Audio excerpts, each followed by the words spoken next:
Part 1, Chapter 1, Section 6. General Strategy of the Opening. The main thing is to develop the pieces quickly. Get them into play as fast as you can. From the outset, two moves, e4 or d4, open up lines for the queen and a bishop. Therefore, theoretically, one of these two moves must be the best, as no other first move accomplishes so much. Example 17. Suppose we begin e4, e5, knight f3. This is both an attacking and a developing move. Black can now either reply with the identical move or play knight c6. This developing move at the same time defends the king's pawn. Knight c3, knight f6. These moves are of a purely developing nature. Bishop b5. It is generally advisable not to bring this bishop out until one knight is out, preferably the king's knight. The bishop could have also been played to c4, but it is advisable whenever possible to combine development and attack. Bishop b4. Black replies in the same manner, threatening a possible exchange of bishop for knight, with knight takes e4 to follow. Castles. An indirect way of preventing bishop takes c3, which more experience or study will show to be bad. At the same time, the rook is brought into action in the center, a very important point. Castles. Black follows the same line of reasoning. d3, d6.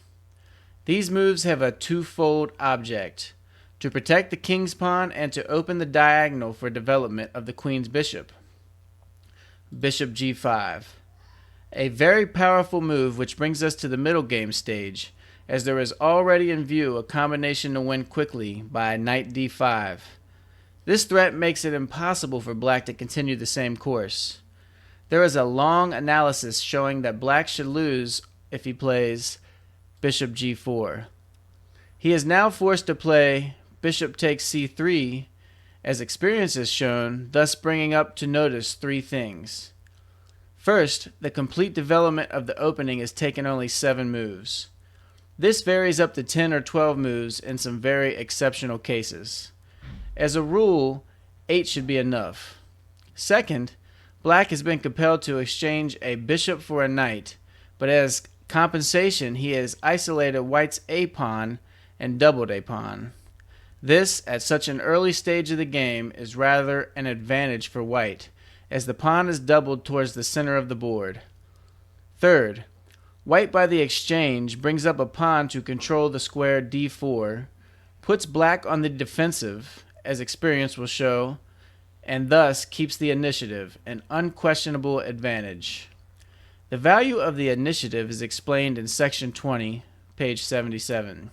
The strategical principles expounded above are the same for all the openings, only their tactical application varies according to the circumstances. Before proceeding further, I wish to lay stress on the following point, which the student should bear in mind.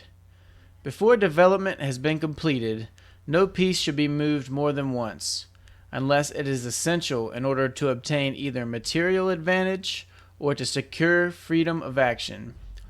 The beginner would do well to remember this, as well as what has already been stated. Bring out the knights before bringing out the bishops.